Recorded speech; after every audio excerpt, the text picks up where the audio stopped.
Hey everybody, welcome back to The Rift, Enlightenment Within the Divide. I'm the host, Sam Denning.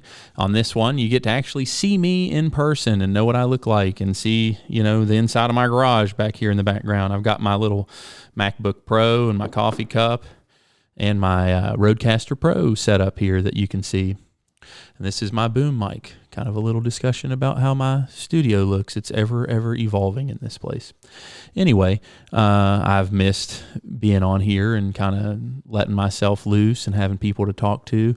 I hope you guys have missed listening to some of these podcasts as well. Today, I'm going to speak with Brian Cox. He's been a frequent guest on here, and we're going to talk about one specific type of New Year's resolution, one where people want to try to take control of their finances. And we discuss with each other how can they do that? How can they get out of debt? How can they save and invest some of the money that they've got left over? And we discuss many other things. So I hope you enjoy hearing me and having me back. As usual, relax and enjoy the conversation.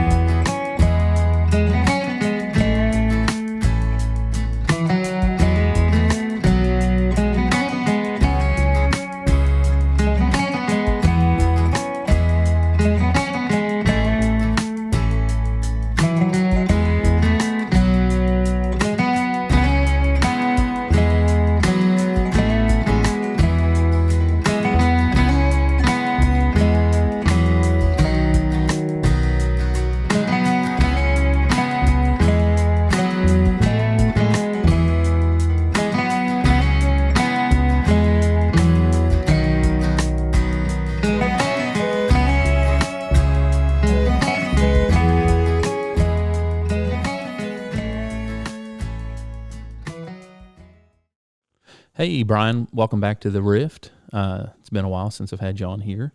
It's been a while since I've done a podcast, so welcome back. Yeah, good to be back. Yeah, it's great. It's great to have you on here. As a matter of fact, you may not know this, but in all of my podcasting in 2020 and 2021, since I began this little expedition in life, you're in my podcast where we talked about smoking on the pellet grill.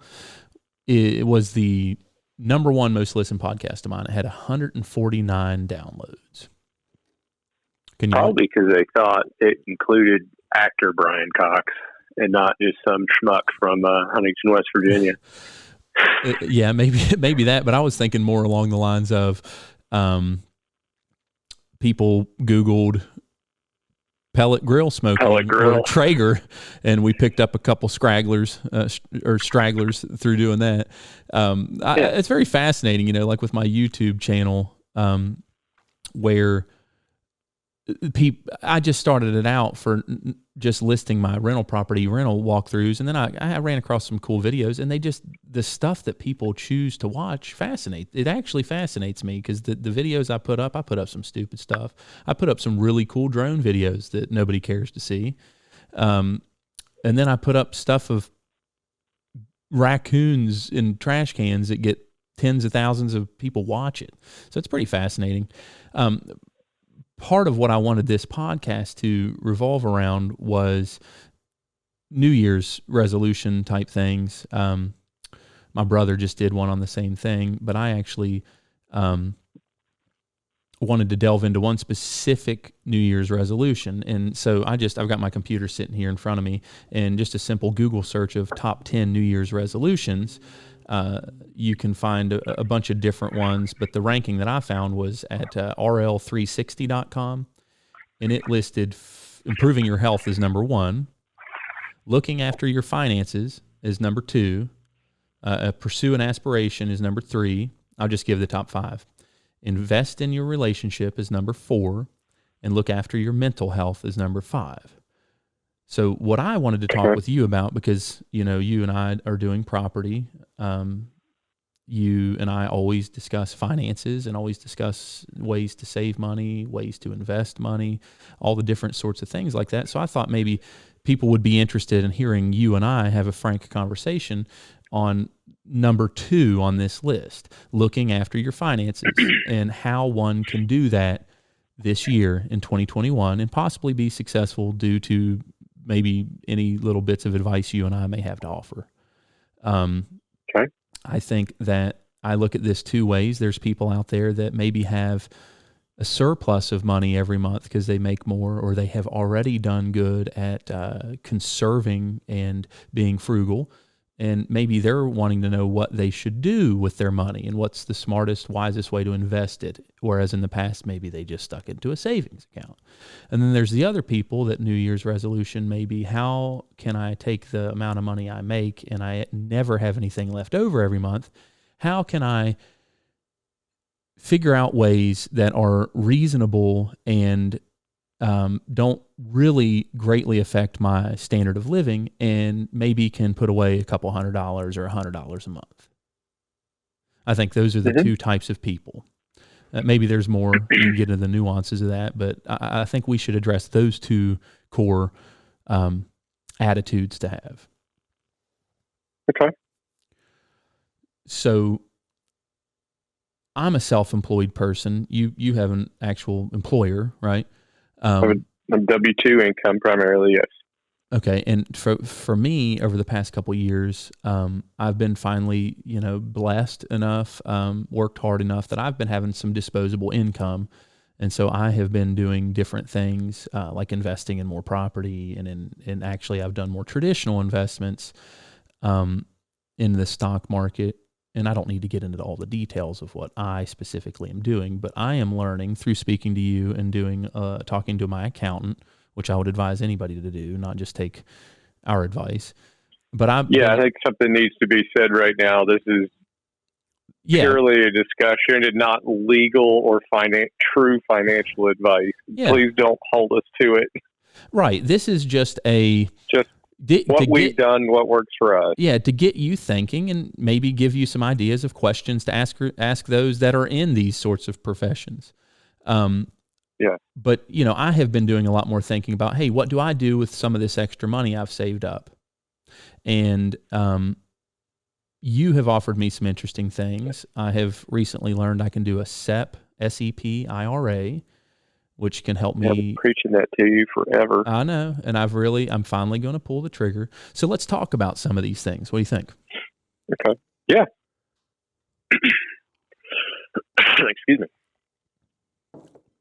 The ball's in your court. Let's just talk in general about what good ways that you can save money to invest. So if you don't have that much money and you're looking to maybe save up $1,000,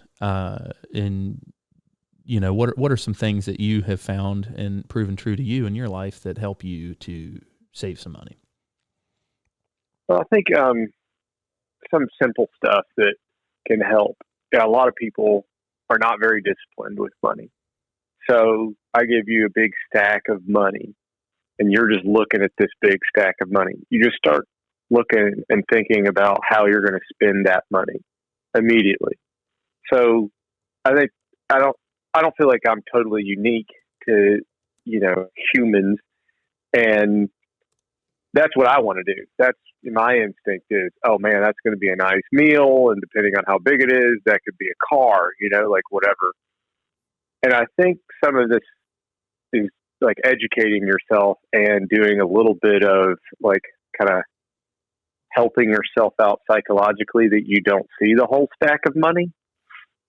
So Correct. setting up something as simple as automatic transfers from your checking account to your savings account, and having that savings account not be right next to, not just a line item right down below or above your checking account, goes to a different bank.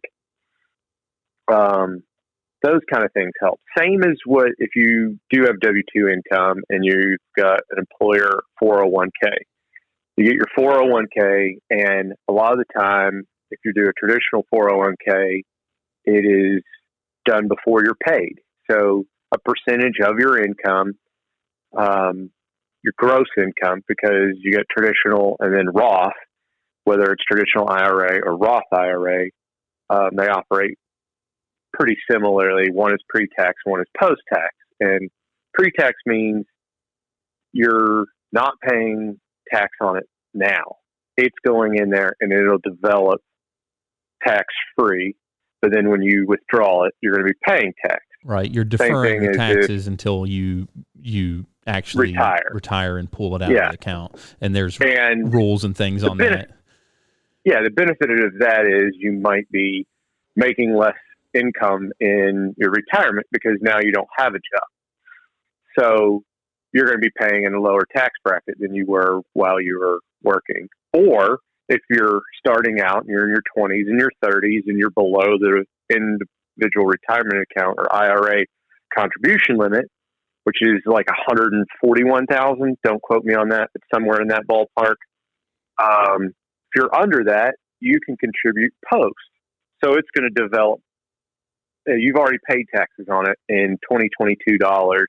So then when you draw it out, there is no tax on it. That's the beauty of the Roth IRA. And you can get into the nuances of all of these, and people can figure out maybe where that they could use each one of these separate things to their own tax say you're advantages. On the borderline, like you're on the borderline of establishing income. Let's just say it's 140, and you could use the traditional, which would drop you below that amount, allowing you to contribute. So if you're above it, you can't contribute, but if you do the traditional IRA, it allows you to drop below it and contribute, which is great.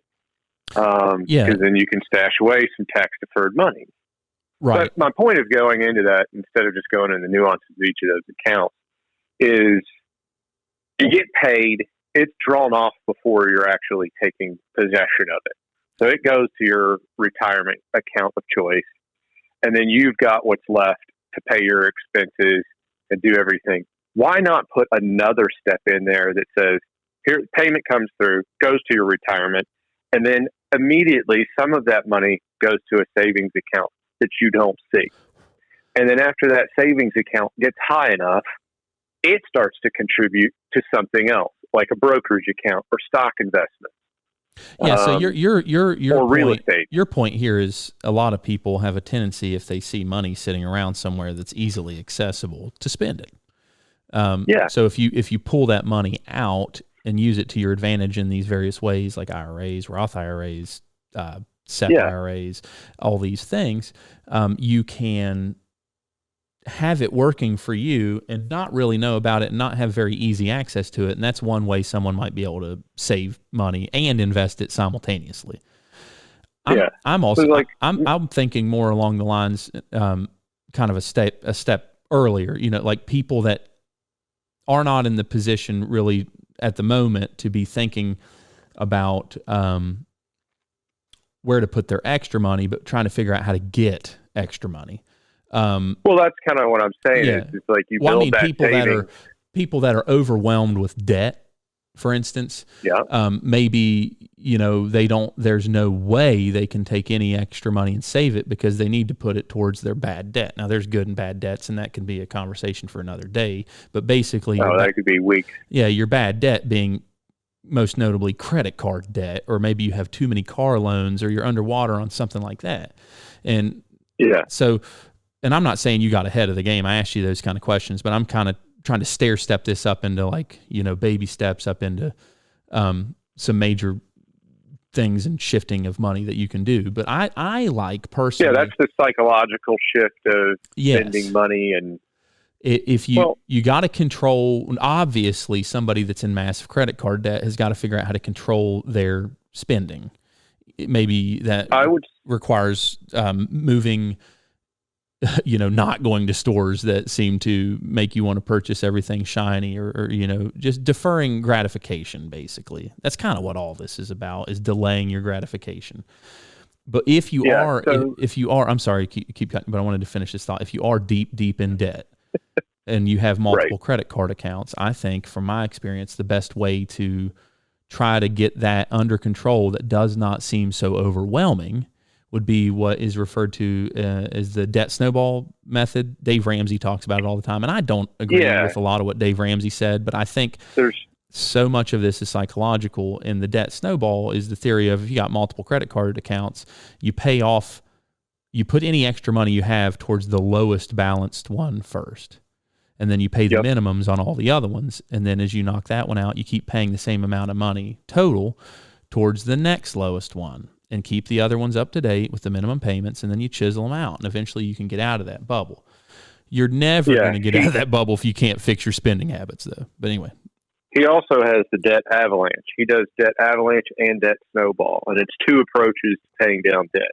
One is eliminating the smallest debt, which gives you small successes as you go forward. The other one is attacking the worst debt. So the one with the highest interest payments, generally credit card, as you mentioned, and then working back into something like a student loan or something of that nature. Mm-hmm. Or just your house, maybe that your mortgage payment, that kind of thing. So, yeah, I mean, there's literally books and just months worth of things about that on Dave Ramsey's website. So I would go out there and say that that's a great way to do it. One caveat of Dave Ramsey's thing that I don't fully agree with is he's a no debtor, and I get a lot of what he's saying, but also there is a point where I think that having debt work for you is a good thing, and that's leveraging, particularly in real estate, which it's been very advantageous for you, and it really has for me too. I haven't done as much of it. And if that's something you're interested in, I'd go after the guys at like Bigger Pockets and their webpage, and they've got great podcasts on that, and a number of books. But I think finding that money, paying down those debts, is something that you have to like really take stock of what is a need and what is a want in your life. And this is why these are top 5 and top 10 New Year's resolutions every year, like losing weight, saving money, because they are things that the human brain and condition struggles with. Feels good to spend all that money and not think about tomorrow. Feels good to eat terrible. It feels good to not get up and go for a run, although it also simultaneously feels good to go running and to eat healthy. And, but you get into these bad habits that everybody has, and it's really boils down to the gratification sort of thing. If you're able to control your spending, so like none of these things will work. And this is kind of why I'm stepping it up, because I do want to talk more about these investment vehicles and their tax. But I think that a lot of people need to get to that point. So first, like in a chronological succession. So if you're in bad shape and you got a bunch of credit card debt, but you do make good income, you can chisel your credit card debt away in some good methods that we've discussed already. There's plenty of them out there, but that as long as you're trying to do it, it's going to help. As long as you're doing one of them, the debt avalanche, the debt snowball, if you're actively trying to do to tackle that, but you have to make meaningful lifestyle changes, just like with losing weight. Like you said, you have got to determine what is a need and what is a want. And you can certainly one of my have things wants. that I do, like I cook for myself, and I don't pay people to do health improvements. It's things I've either taught myself to cook, which means I'm not spending money out and about. Like, I know I can make things better than a lot of restaurants can make them, and more enjoyable and for less. So that's an easy thing people should do, and that's in self-investment. And the other self-investment is teaching yourself something constantly. And that's what you and I do, particularly when it comes to like stuff around the house. Right now, if you had something break in your house, electrical, plumbing, whatever, how fast could you yourself assess it? And you could immediately probably fix it or know just how bad it was and say, all right, this is at the level I'm going to pay somebody to come in, which doesn't happen very often for you. Those kind of things have saved us it's only a lot of money over the years. Major, and even some of the major stuff like heating and air, I'm starting to figure out. Tree falling on your house. Right, tree falling on the house. Having to fill my heating and air with Freon, can't do that. Can't. I don't have the ability to patch a hole in my line set that goes to my unit. But like you said, yeah, I can Right. assess it within several minutes of checking And it out. electrical, I'm comfortable from pretty much the box Great. out to every plug, rather than Yeah. I'm going to call an electrician from the box to the line. I'm not messing with the meter. So for So you learn those things. Yeah, these are good things. So like doing your own home improvements, eating at home. I would venture to say that I bet fast food consumption and takeout food consumption is the largest reason why people don't have any money left over. They don't cook meals at home, and they spend every additional they spend every additional dime. And I'm one of these people too. We don't cook at home that frequently. I mean, as much as we should. But these are ways to cut it back. But that's a lifestyle change. You gotta that's adjusting on multiple levels of your, I also don't I'm not very, very good at turning over my wardrobe very often. I buy good clothes that last a long time, and I've maintained my high school weight, and this year is going to be 20 years since we graduated. Wow. So yeah. I get called out by my wife, how old are those jeans? I don't know, but they're perfect to paint it. That's a good thing and a bad thing, but that just means that I, through the years, have not spent a lot on clothing unless it's functional and needed.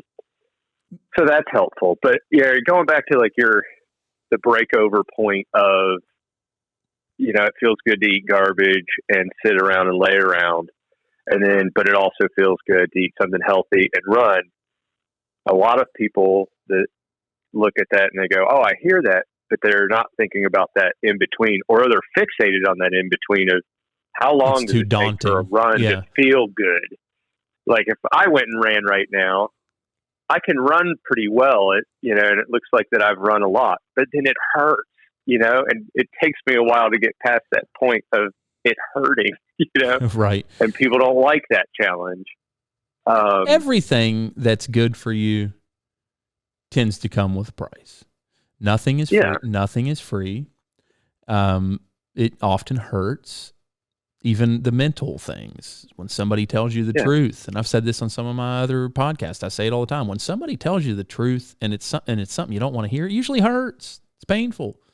But it's growing. You know that what the truth is. Yeah. You're like, all right, that person's right. I'm overweight. Yeah. So you can, so for some of these people that maybe you have more debt or whatever, don't make as much money, don't have as much disposable income. These are things that I think, we agree on this, right? Things that you can change. And a lot of it always boils down to lifestyle change, which is why there are continual annual renewals because it's hard to change your lifestyle. It just is. Yeah. Let me just read you 8 tips that I've Googled here on my computer that they say are 8 quick ways to cut down on some money. And maybe it's something for somebody to think about. And maybe some of these don't apply to people listening.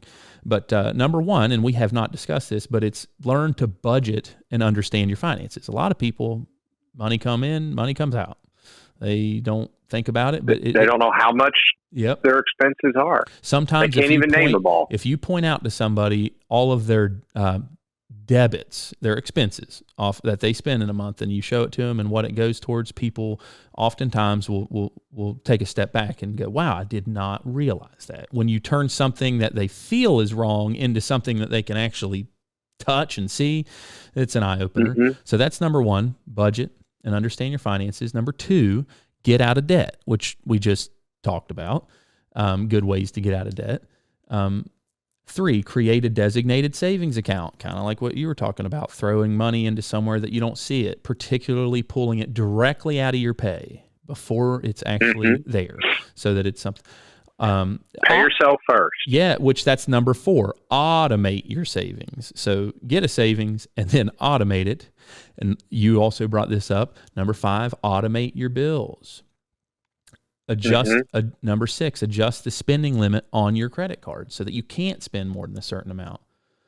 And if you have people that you want to help you out with that sort of thing, if you have a family credit card, make it so it notifies the other person so that they're there to be accountable for you if you know you got a problem spending. They might say, hey, I got notified that you tried to spend X amount of money today. And don't get angry at the person. Know that it's for your own health.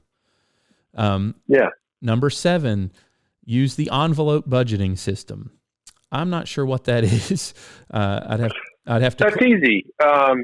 It's basically you get your money in, and each envelope is your monthly expenses. Oh, that's what they mean. Okay. You got electrical, water, whatever your utilities are, your mortgage, and you put money into each of those envelopes.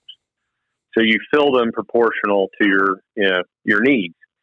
And that allows you to see what you need in each of those. It's a way of tracking your spending. I've even heard people going so far as to set up checking accounts as those envelopes so that they immediately do it automatically. That seems a bit extreme to me, but if that works for them, that works for them. All of these things, personal finance is personal and everything's different. Your finances are wildly different than mine. Right. Yeah. And each thing, the things that hold people to this and make them accountable and motivate people are totally different. So the things that may drive you to saving money are different than the things that may drive me to saving money. And we are doing a big chunk. I never want to pay a late fee. As simple as that. So yes. I pay things on time. And I don't like to pay. I pay them as soon as they pop up. And I don't like to pay bad interest. Like, I don't mind, but like credit card interest. I pay my credit card off every month. Yes. And I never do the monthly minimum. We could go down the list of, hey, get these credit cards that give you cash back, never pay them interest. And these are all good things. And we could go down this rabbit hole, but we're kind of brushing over this fairly quickly. But number 8 on here is cut back on rent. So, I mean, maybe if you're overpaying on rent or something, you can move and get cheaper rent. And that could save you a lot of money. But I wanted to. I mean, think about that. I mean, that makes perfect sense. Is we're talking about little things: eating at home, not drinking a Starbucks cup of coffee, making it on your own. Yes, that stuff adds up, but you're talking like pennies on the dollar. If you look at your capital expenses first, there's probably more savings in that than there is in all of the little piddly stuff. Buying off-brand opposed to on-brand, whatever it is, shampoo. So if you're extended on your car, what do you need from your car? Do you need basic transportation? Do you need a 2020 or newer vehicle? Or could you have an older vehicle, not have a car payment, and satisfy your needs? Yes, exactly. Probably. I drive an older vehicle, and it's a Mazda CX-5, and it's over 100,000 miles on it, and it does what I need. And I like that car, and I like it a lot because it's been paid off for about 5 years. Yeah, you look at the people that have a lot of money squirreled away, and inherently they are driving an older, beat-up looking car. They don't have all these payments. Warren Buffett has a lot of money squirreled away, and he drives an older car. It's just never been something he has said he needed. He needs transportation, and he probably drives an old Buick or an old Oldsmobile, you can. And then your housing, just as you were saying, do you need the big, huge, flashy house? No. I mean, look at what I just did to try to get even further ahead.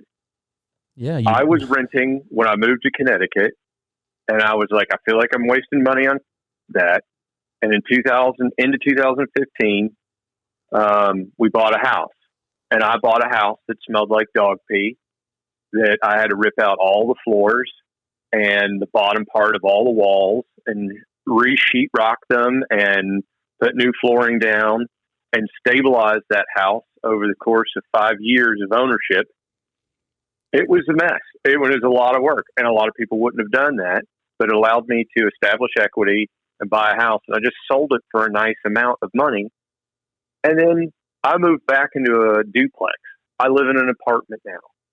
How many people are going to go from living in a single family home with a big yard to moving into a duplex? Because I'm going to save $450 a month.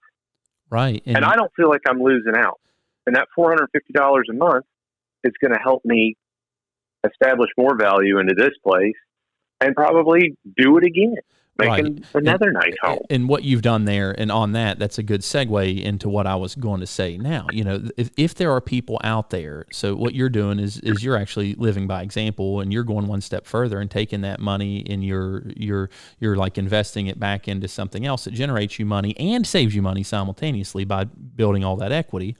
But I was going to say, for the folks out there that may be listening that have because there are an awful lot of people that are afraid to deal with banks, afraid to deal with interest, and afraid about prolonging a loan. But I'd say, let's say you're out there and you have a good income and you own your own home, but you're making payments on it.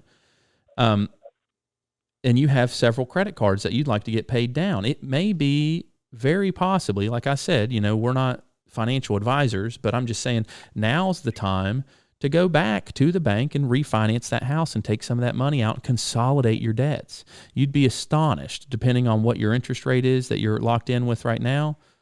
You may go from 5 or 6% interest down to 2.5%. Say, pull out $30,000 or $40,000 and pay off all your debts, and your monthly payment will be less. So you'll have more money to save every month, and you'll be rid of all your debts.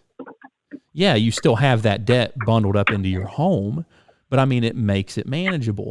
And what I would advise is if somebody listening has not done that or considered doing that, I would go and talk to a banker and ask them just what we are talking about. It's a very wise financial decision, and do it now before the federal government starts raising the interest rates again. But real quick on just throwing out a couple stats. Do you know how many Americans have $400 or more in emergency savings? So if something were to happen, what percentage of people in America, if something that costs $400 could come up with it at the drop of a hat? I thought it was like 4% of the U.S. population can't pay $1,000 or less. So I'm not sure exactly. I know it's low. Now, the stat that I found, which was on a CNBC News article written back in 2019, but it says only 40% of Americans could not come up with $400 for an unexpected expense. So 60% do have $400, but 40 do not. It is incredible. There's that kind of stuff is pretty mind blowing. So, when you can better yourself and get into a better position on your finances. So these are probably people's goals. We're talking broadly at the beginning, New Year's resolutions on finances, and usually it's to save some extra money or learn how to cut back, right? So you can save, or take the money that you are able to save and invest it and let it grow, or obviously a mixture of the two of them. Save it and take the money you save and try to do something wise with it. But I would ultimately say a lot of the people at the beginning of the year go, I'm going to try to cut out going to Starbucks every day to save money. Yeah. Or I'm going to, but there are big decisions that people really probably haven't sat down and self-reflected about that they could change and really get a leg up. I like the idea of compounding interest. I'm big into, if I buy stocks, I like the ones that pay pretty decent dividends, and you can sit on them and hang on them, and they, the interest compounds if you've got extra money. But like you were saying earlier, there's a way to take things like that will also make you additional money and roll them over into retirement vehicles that the government offers to help you with your tax liabilities and your tax burdens. So that's like a whole separate layer. The government has written some very beneficial tax laws over the years to help people to save up for their retirement. And I think very, very few people, when you tell them go to a financial advisor or do this and that, whatever, they get scared. They think somebody's just out there trying to take their hard-earned money.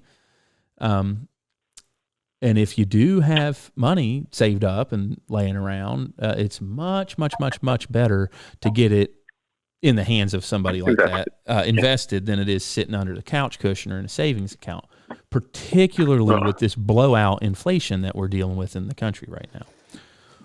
Yeah. Because you're actually losing money, I mean, we get kind of getting off topic. The basis of all this is said by a number of financial people that I follow and different things. It's spend less, earn more, invest. And I think there's some other parts of that, but that's the gist of it. Spend less, earn more, and do what you can to earn more. Whatever that may be, like if you got to pick up, a night job somewhere. Dave Ramsey talks about going and delivering pizzas. Even if that's like $20 a month or $20 a week extra, just like a side gig, a little side hustle. Yeah. So my personal New Year's resolution on finances specifically is to learn more and quit just listening to you, Brian, and brushing it off, but listen and set up more with my. I know, put your big brain on it rather than my simpleton. Yeah, simple brain. No, I'm just thinking like, oh, I'm fine, but I'm not doing anything advantageous for tax benefits for me in my retirement. I'm either going to get slammed with. And everybody should pay taxes on the money they earn. I'm not saying they shouldn't. And it taxes should be are fair. What you pay in order to live in a society. Right. But if I've got a growing business that I'm trying to grow that employs people, I can't function if I'm overburdened with taxes and I've got to keep reinvesting that money. So if I can defer some of that stuff for 15, 20 years until a lot of my stuff's been paid off and then I'm drawing the income in and then I'm paying taxes on it. It benefits everybody because I'm also paying more taxes because it's hopefully more money. Yes. So it benefits the government, benefits everybody, and it, benefits me and my family. And I also find it interesting because a lot of people think when they hear these things, it's these wealthy people can defer their taxes for it does benefit the government, and it's a mutually it scratches everybody's backs. The government's not giving me a free ride. No. And it's there for a reason. The government is giving you options for your discipline on spending through the years, and you're working on furthering yourself. That's all. I have got my property podcast that I've only done one episode on, but I'd like to get you on there, Brian, maybe for the next one, and go through a little bit of what you've learned through your live-in flip, which I don't know if at the time, you can talk about it, if at the time that was your intention, was to live in and flip it. I know that you talked about it off and on. But also, that was my intention, but I didn't know all of these terms. Like, we had a roommate for a while that, got a house and rent a room. That's house hacking. And what I'm doing right now is called house hacking. Yeah, and I would not have known that term. These are terms I didn't know about, but they just I backed into them. I had thought about with my old house actually doing what they call BRRRR, which is the buy, renovate, refinance, rent, repeat kind of thing. Yeah. And I was going to say, I want to talk about this in a whole separate podcast. I want to talk about the podcast. Yeah, I want on my property podcast. This stuff's all related. It's all financial.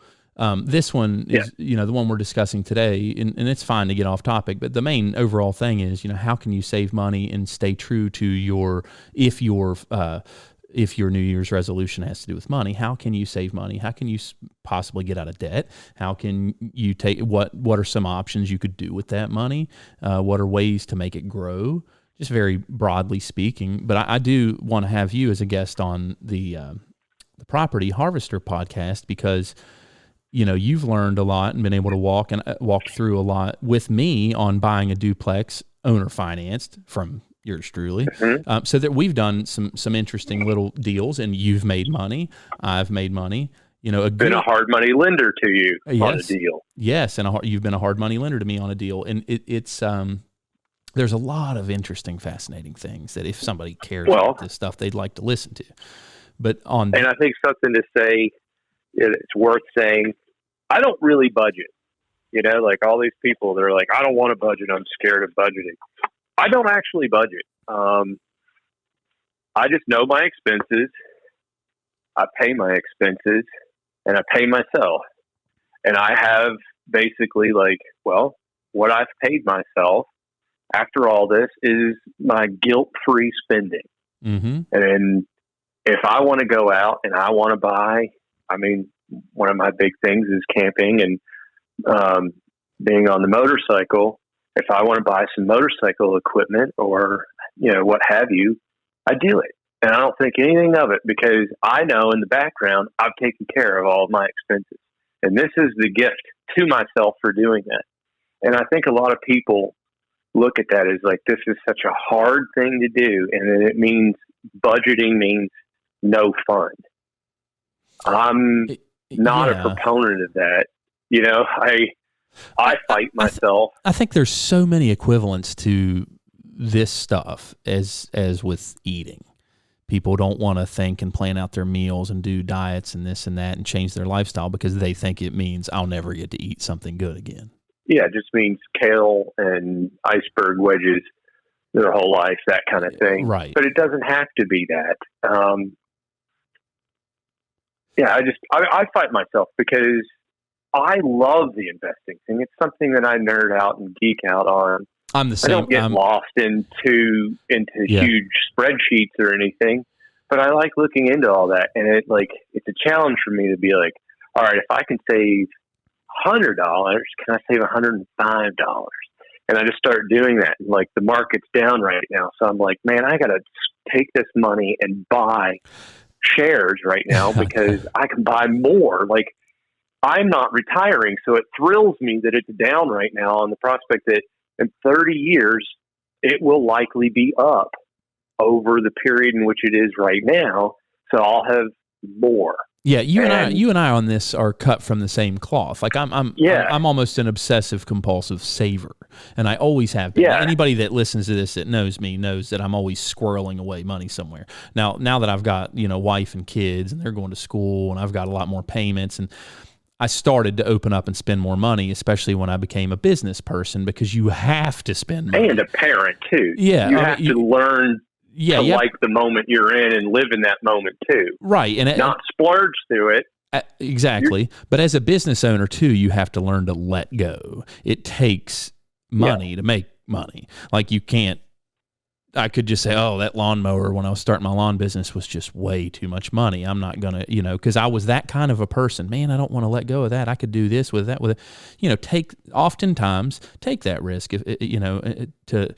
on something that you think will be an investment. Buy assets basically if you're going to buy stuff, and then that's rich dad poor dad. Yeah, buy assets, not liabilities. Let the liabilities that you buy, and this is on a much bigger scale than just pinching pennies or whatever. But let the liabilities you buy literally just be with fun money.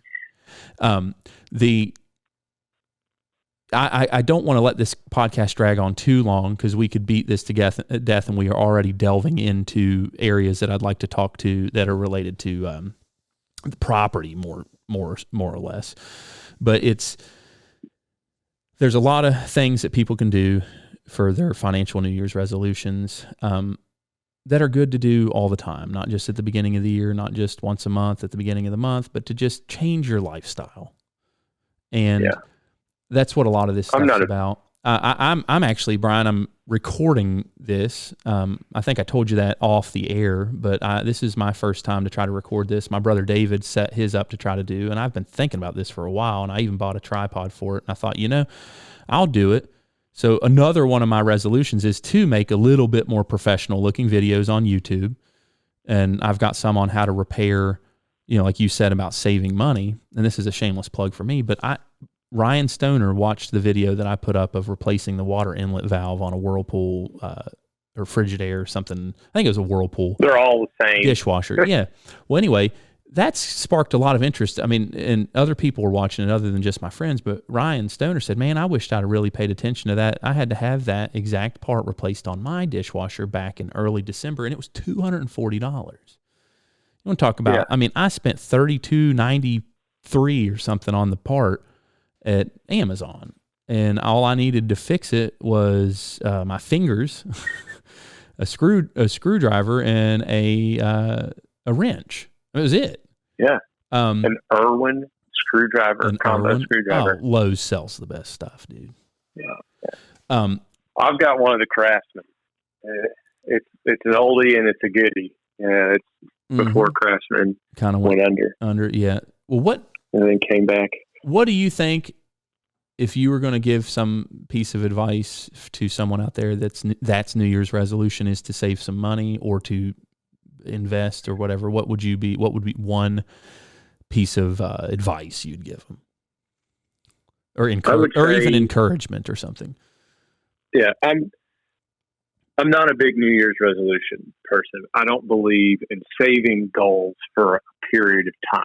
Here's what I would say, and this kind of goes with it, I guess, is self-improvement of any kind can happen at any moment and should happen now.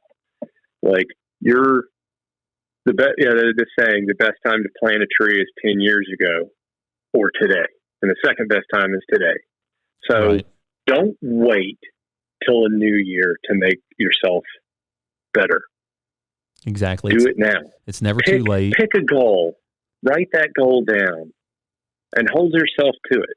No one else is. You're not in school anymore, and you're not getting forced to be tested, and you're not getting spoon-fed something. You're getting to choose this. It's not somebody else choosing this for you. You are choosing this, and stay with it. And I bet when you do that, it'll feel pretty good, and you'll want to do a different one. And then when you do that, you'll want to do another one. And before you know it, you'll have done 10 of these goals, and you'll be better for it. One thing, no matter what the topic is. Yes, one thing I would say that is true about me, and I'm assuming you, is that we're very goal-oriented. And if you are goal-oriented and you make the goals something that's actually achievable, and people know what that is, and I hate to say it like that, but there's people that, I want to go do this. They know that's impossible. That might be a 50-year goal or never. Make achievable 1-year goals or 6-month goals or 5-year goals that are actually achievable. Write them down and then circle the ones that are maybe longer term. But that goes to the snowball versus avalanche effect. Pick some short-term goals and pick them off. Get them. Yep. But also pick some long-term goals. And work towards those too. Like I've got some big goals, particularly for this duplex that I just bought, that for me to say I'm going to achieve them by the end of the week is just impossible. Yes. It's an end of the year, end of the 2 years type thing. A great thing that puts it into perspective is when you do buy a fixer-upper property and you do the work yourself. You watch all these shows on TV and it gets done in the course of an episode. But in reality, you go and you swing a hammer and hang drywall and, plumb for 9 months or a year. It's a long slog, but it's there. So you set daily goals. I'd like to get the wiring done this month. I'd like to get I'd like to get the house done in a year, and I'd like to get, but my goal is to renovate this house. That's my yearly goal. I'm going to say my goal is to record them. I want to have this place totally livable upstairs in the unit in which we occupy. And then I'm going to start working on exterior things that have to do with the garage and the basement and the rental unit downstairs. That's next year's. But within this year, I've already established I've already got my one goal. The master bedroom smelled. I buy smelly houses because you can remediate smells. It smelled like dirty laundry. A 14-year-old had occupied that room and never did laundry, and it stunk like BO. And scrub the floors and the walls, refinish the floors. I paid somebody to do that. That is one of those things. It's just not worth my time compared to the cost. But I ripped out the old closet and put in all new closet rails, painted the walls, put in a ceiling fan, redid all of the outlets, and bought furniture. And now we have a complete and finished room. So when we go to sleep at night, we go to sleep in the standard in which the rest of the house is going to be finished. We walk in there, it's the first thing we see in the morning, nice, clean, and crisp. Last thing we see at night, nice, clean, and crisp. And then we walk out and we see the motivation. The next thing's going to be the bathroom. So month 1, bedroom. Month 2, bathroom. Month 3, second bedroom. Month 4 is the living room. And then I'm going to do the big thing, which is the kitchen.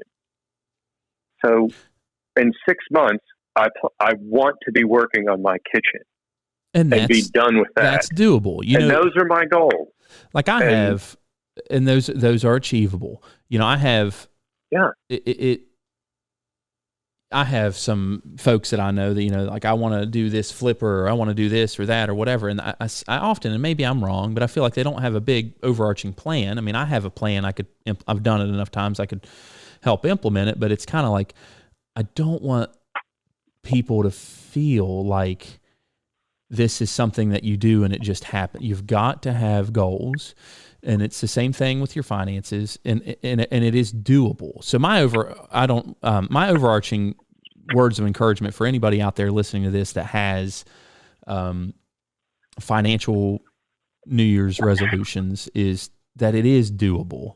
And Brian's right. You don't let it just be New Year's.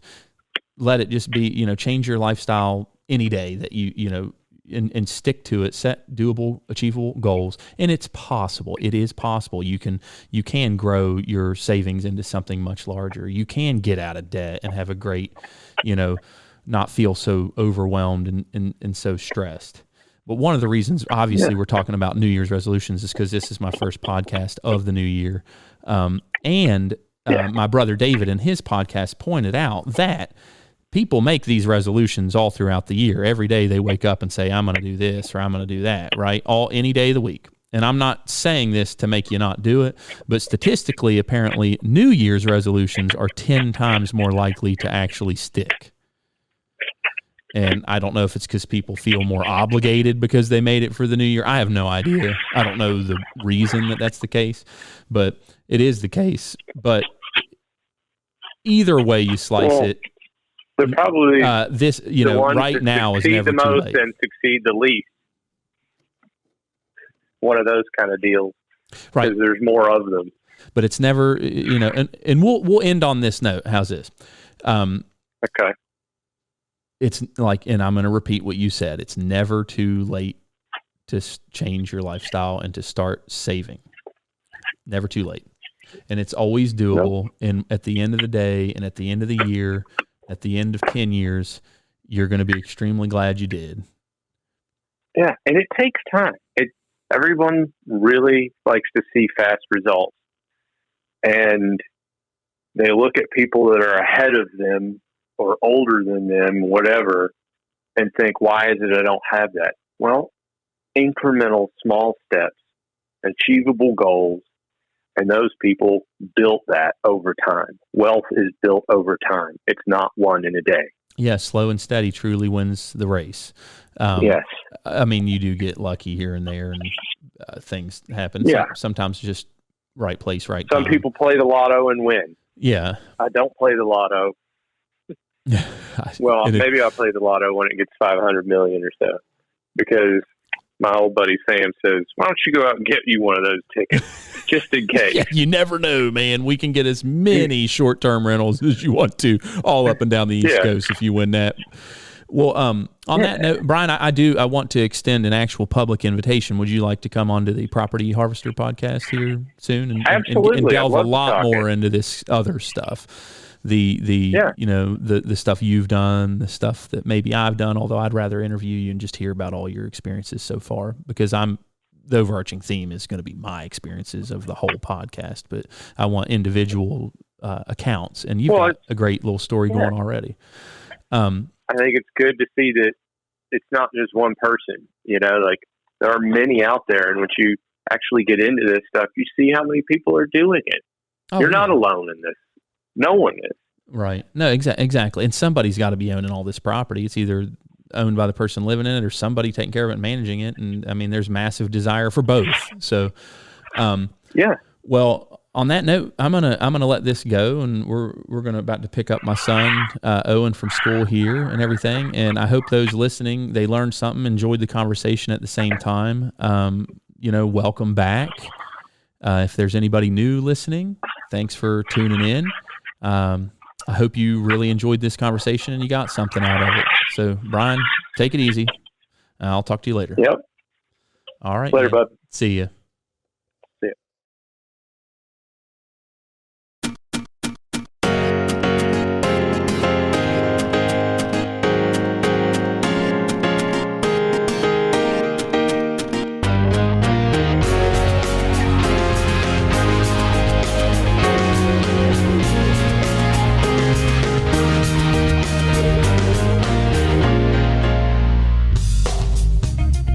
Look around my home. It's a perfect little hideaway for me to own. This pretty village set my name, Generations use their minds to hollow out the stones. This will be our little secret. Cross your heart and hope to die today. Time will pass us by, and we can be gone within the blink of an eye. We can hold each other in the eye of the storm. We will be strong against the face of it all. Keep me in this little box. The outside world is not compatible with me. Shut the door on your way out. Call again when hell is frozen over. Yes, I mean it. This will be our little secret. Cross your heart and hope to die today. Time will pass us by, and we can be gone within the blink of an eye. We can hold each other in the eye of the storm. We will be strong against the face of it all. I'm a force of nature, like a wet weekend. This will be our little secret. I'm a rock of ages, like a sad old man. This will be our little secret today. Time will pass us by, and we can be gone within the blink of an eye. We can hold each other in the eye of the storm. We will be strong against the face of it all. Time will pass us by.